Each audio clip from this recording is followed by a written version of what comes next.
Hi my family. ഇന്ന് Sunday ആണ്. കാറ്റേഴ്സും ഒക്കെ കഴിഞ്ഞ് പിള്ളേരെ എല്ലാം കൂട്ടിയിട്ട് വന്നു. ലഞ്ചെല്ലാം കഴിച്ച് റെസ്റ്റ് ചെയ്തിരുന്ന സമയത്ത് ഓർത്തെ നാളെ രാവിലത്തേക്കുള്ളതൊന്നും പ്രിപ്പയർ ചെയ്യാൻ വേണ്ടിയിട്ടില്ലല്ലോ എന്ന്. പിന്നെ സമയം പോകുന്നതിന് മുമ്പ് ഓടി വന്ന് അരിയും ഉഴുന്നും എല്ലാം വെള്ളത്തിലിട്ടു. നാളെ മുതൽ പിള്ളേരുടെ ആനുവൽ എക്സാം തുടങ്ങുകയാണ്. അപ്പോൾ സാധാരണയിലും കൂടുതൽ സമയം എനിക്ക് അവരുടെ കൂടെ സ്പെൻഡ് ചെയ്യേണ്ടി വരും.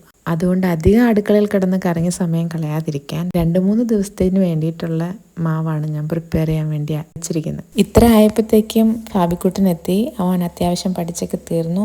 പഠിച്ചതെല്ലാം റിവിഷൻ ചെയ്യണം പോലും. ഇത്ര ആത്മാർത്ഥതയോടെ വിളിക്കുന്ന കുഞ്ഞിനെ നിരാശപ്പെടുത്താൻ പാടില്ലല്ലോ. ഒരാളത് പഠിക്കാനായിട്ടൊരു മൂലയിൽ ഇരുത്തിയിട്ടുണ്ട്. രണ്ടുപേരും കൂടെ അടുത്തടുത്തിരുന്ന് കഴിഞ്ഞാൽ അതൊരു യുദ്ധക്കളമാകും. അതുകൊണ്ട് രണ്ടിനെയും 2 ദിക്കിലാക്കി ഇരുത്തിയാണ് പഠിപ്പിക്കുക.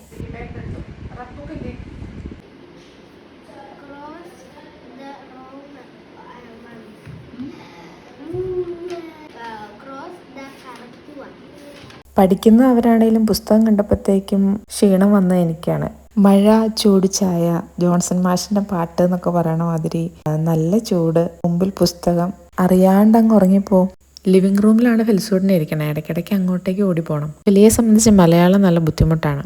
ബാക്കിയൊക്കെ ഉള്ള സബ്ജക്റ്റ് അത്യാവശ്യം നോക്കിക്കോളും. നമ്മൾ ഡിസ്ട്രാക്റ്റ് ഒന്നും ആകാതെ ഒന്ന് ചുറ്റിക്കറങ്ങി ഒന്ന് നോക്കിയാൽ മതി. പാപ്പിക്കുട്ടൻ EVS ആയിരുന്നു. നാളെ അത് ഏതാണ്ട് ഓൾമോസ്റ്റ് തീർത്തു.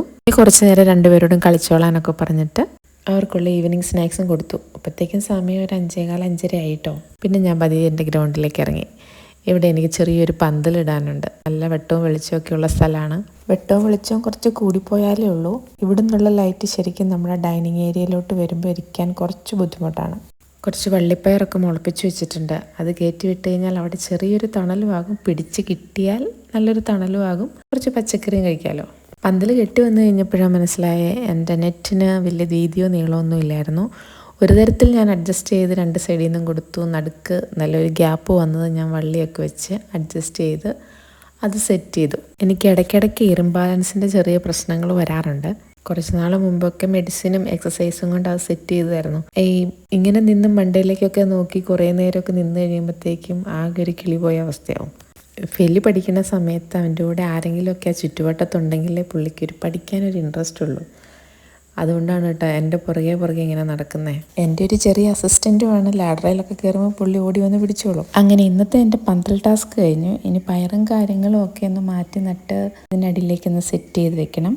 ഈ ചട്ടിയും മണ്ണും ഒരാഴ്ചയായിട്ട് എനിക്ക് വേണ്ടി വെയിറ്റ് ചെയ്യുന്നതാണ്. എനിക്ക് സമയം കിട്ടുന്നുണ്ടായിരുന്നില്ല. അന്ന് ചേച്ചിയുടെ കൂടെ പോയപ്പോൾ മേടിച്ച ചെടികളാണ്. പിന്നെ ഇന്ന് ഇറങ്ങിയ സ്ഥിതിക്ക് എന്തായാലും നട്ടേക്കാന്ന് വിചാരിച്ചു. അതും സെറ്റ് ചെയ്തു. അപ്പോൾ ഇത്രയേ ഉള്ളൂ. അടുത്ത വീഡിയോ കാണാം. ബൈ.